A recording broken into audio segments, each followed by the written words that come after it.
What race day shoe should you get?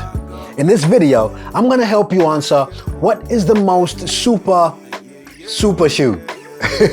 And in the lineup, I'm only considering shoes I actually own, shoes I've actually ran in, and therefore I can speak about them.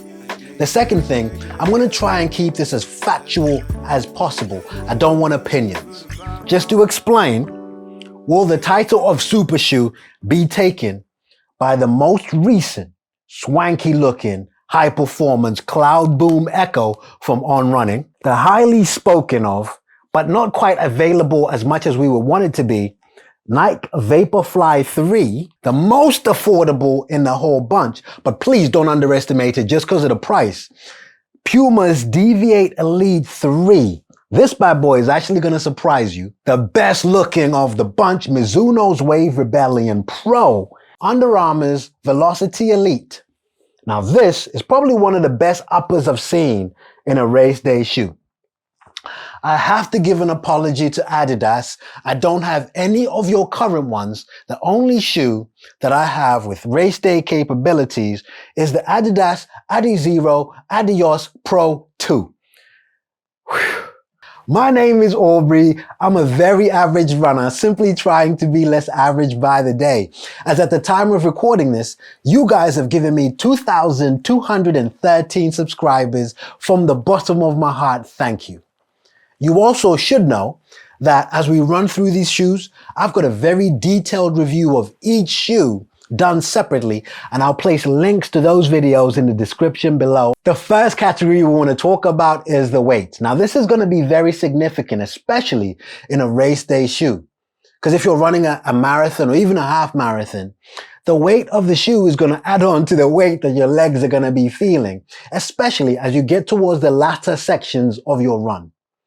I have to apologize to Adidas because I only have the Adios Pro 2, and there's other shoes they've produced after this one, which may be lighter.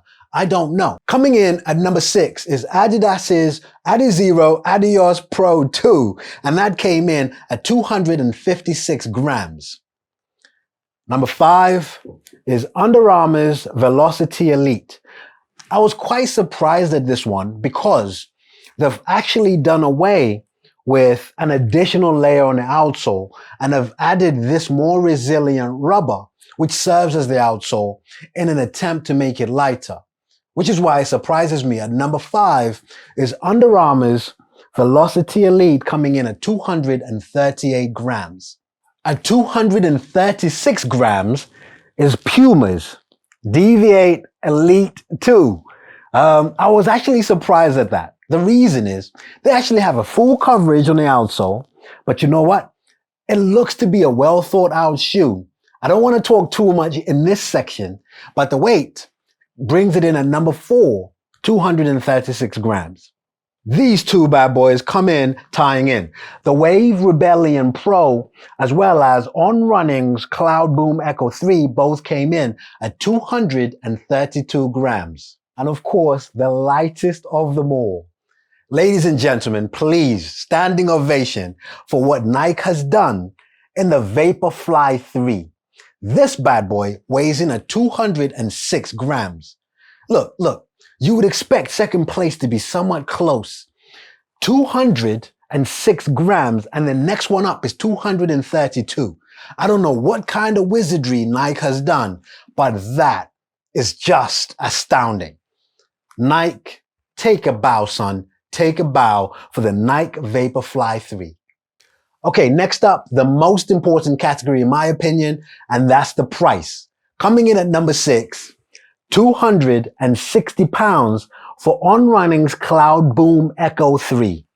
Now, On Running normally have always come up a bit higher than the other brands. I have to tell you, this shoe is an amazing shoe, but at number 6, 260 pounds, Cloud Boom Echo 3. Next up, we're moving away from number 1 in the weight category to number 5 in the price category. 235 pounds is Nike's Vaporfly 3, an amazing shoe, but in this category, it comes in at number 5. And at number 4, Under Armour's Velociti Elite coming in at £225. Great shoe. Number 3, this one is very close to my heart. This was the first shoe I ever got given by a brand for review on my channel. So it didn't cost anything to me, but it's going to set you back £200 to get the Mizuno Wave Rebellion Pro. This is definitely one of my favorite running shoes, not only in terms of performance, but it's got a very special place in my heart. Okay, number 2, Puma Deviate Elite 2. Now, this one, under normal circumstances, would have been number 1. But because I've been unfair to Adidas in a previous category and I'm weighing up a previous model and not their current line of the Adios Pro line, it came in at number 2. And that's because if you are to get the Adidas Adios Pro 2s right now, you can get this at $126 from Runner's Need and much, much more from other companies. If you look up links and discounts, this will easily be the most affordable race day shoe you can get. It might be unfair that I'm including it in this category, but I'm just trying to balance it out because I included it in the weight category, and Adidas have done much more things with their later versions of this shoe and the Prime X Strung. Okay, so this next section is purely opinion. Which of these are actually my favorite running shoes and why? It must be acknowledged though, just the fact that these shoes are in this video, they've earned their place here. Now, I'm not just trying to be all fair and be happy clappy, give the positive talk. I'm genuinely speaking from a sincere place. I spent a lot of money to buy these shoes and there's a special reason for that. And therefore, a big thank you to all of the brands that have featured in this video. You've done something well. Anyway, let's talk about it. Coming in at number 6. Coming in at number 6, the reason why I bought this shoe, sincerely, this is one of the best uppers I've seen in a running shoe, period. Not just race day. I like what Under Armour has done in that Warp 2.0. I also like, I'm going to be very blunt and honest with you, the fact that Under Armour has entered this market. I love that. I love that they've come in and have come in with a bang. The only reason I didn't progress it past that number 6 position, I gave it a lot of opinions in my review, and you'll be able to watch that review here, and I'll put a link down in below. Whilst I get the reasons why the outsole simply is the same rubber running through the midsole, and it's a resilient and durable rubber, I think they could have made it more durable by placing a harder rubber out in the outsole. But anyway, that's my number 6. Coming in at number 5 is Puma's offering the Deviate Elite 2. This is an amazing shoe. Just based on price alone, I think it deserved a higher place in my ranking. The only reason it doesn't go higher than the number 5 is this is the least ran in shoe. So I haven't given it the full experience to be able to stand by my decision of giving it a higher position. Simply because I do believe that my opinion affects my viewers. I don't want to give you a false sense of confidence when later on down the line I find something I dislike about the shoe. I love the power plate, the carbon plate in this shoe. I love this power tape, the resilience that it adds to this upper. I love how comfortable and cushioned this shoe is. Just unfortunate that I haven't ran in this shoe as much as I have done with the other ones. It's the newest shoe that I have. Puma, please forgive me for that. I promise you I will give this shoe a fair shot and give you my opinions in an upcoming review very soon. Coming in at number 4 is Adidas's Adizero Adios Pro 2s. Now, I ran my first half marathon in these and I love them. I don't want to have to justify the fact that it's number 4 because in my world, that's a very good thing. And also, it's not that it's not a great shoe. It's just me personally, I've gotten along with the other shoes more than I have with this one.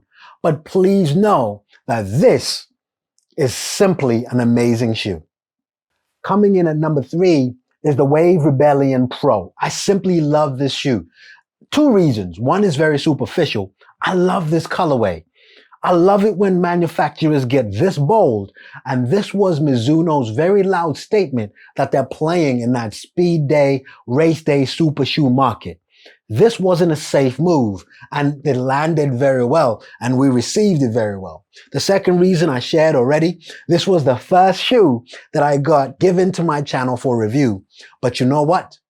What's better than both those reasons is how it performs.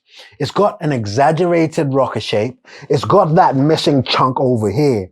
And the way it encourages you to go mid-foot, forefoot in your foot strike, I just love that. It might not be for everyone, I accept that. But for me personally, this bad boy completely earned its third position in the ranking. Okay. We're down to position number 2 and number 1. And we've got On Running's Cloud Boom Echo 3 and Nike Vaporfly's 3. Oh, both third iterations of their shoes. This is a tough call. I'm going to be very honest with you. It's a very, very tough call. One, I've been a fanboy of On Running for a very long time. I love their brand. And you know what? Now that they've got a local presence in the London area, I love them even more. Actually, check this out. They responded to my video when I went to their store. I featured other brands on there, and those other brands didn't acknowledge what I said. That is an amazing touch. So I've got a personal affiliation with this brand. This shoe has completely radicalized my view of running shoes. At 206 grams in a 9.5, it's unheard of. The breathability of this upper and how comfortable the Zoom X works. Man. But you know what? I would be failing my viewers if I didn't speak objectively about the shoes. In my opinion, compounded by the fact that this is more affordable and this is 260 pounds. At number 2 is the Cloud Boom Echo 3. Making number 1, the king of the super shoes, the Vaporfly 3. Now, if you followed my channel for a while, that probably didn't surprise you. I just want to give credit to where it's due. Now, what I like about the Cloud Boom Echo over this one is the outsole. I like what they've done to the outsole, and I personally prefer the look of this outsole, and I'm yet to see whether this is going to experience the wear and tear I'm already starting to see in my Vaporfly 3s. The next thing I like is that they've deviated from the cloud structure that you see in On Running shoes. That's a plus. And if I have to say so myself, that is a better looking shoe aesthetically than the Nike Vaporfly 3. I just like how slick, minimalistic this looks. But the king of running shoes, not just race day shoes, the best running shoe I own is the Vaporfly 3 from Nike.